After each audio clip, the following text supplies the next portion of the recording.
Hi friends, ಇವತ್ತಿನ ಊಟ ಸ್ವಲ್ಪ ಡಿಫ್ರೆಂಟ್ ಹಂಗಂತ ನೀವು ಅನ್ಕೊತೀರಾ. ಆದರೆ ಇದು ಯಾವ ಡಿಫ್ರೆಂಟು ಅಲ್ಲ, ನಾವು ಡೈಲಿ ತಿನ್ನೋ ಊಟನೇ.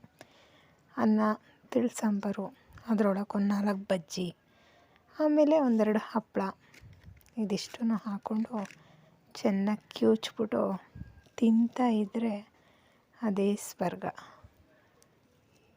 ಈ ಥರ ಎಲ್ಲ ಮಿಕ್ಸ್ ಮಾಡ್ಕೊಂಡು ತಿಂತಾಯಿದ್ರೆ ಅದೇ ರುಚಿ. ಒಬ್ಬೊಬ್ರದ್ದು ಒಂದೊಂದು ರೀತಿ ರುಚಿ ಇರುತ್ತೆ, ಒಬ್ಬೊಬ್ರದ್ದು ಒಂದೊಂದು ಥರ ಟೇಸ್ಟ್ ಇರುತ್ತೆ ಅಲ್ವಾ.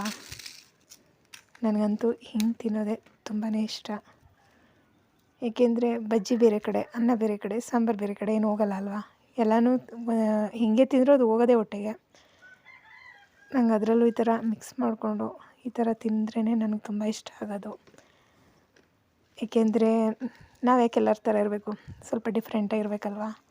ನನಗೆ ಚಿಕ್ಕದ್ರಿಂದಲೂ ಇದೇ ರೂಢಿಯಾಗಿರೋದು. ನಿನ್ನೆ ಮೊನ್ನೆಯಿಂದೇನು ಹೊಸ್ದಾಗೇನು ಕಲ್ತಿಲ್ಲ. ಇದೇ ಥರ ಇಷ್ಟ ನನಗೆ.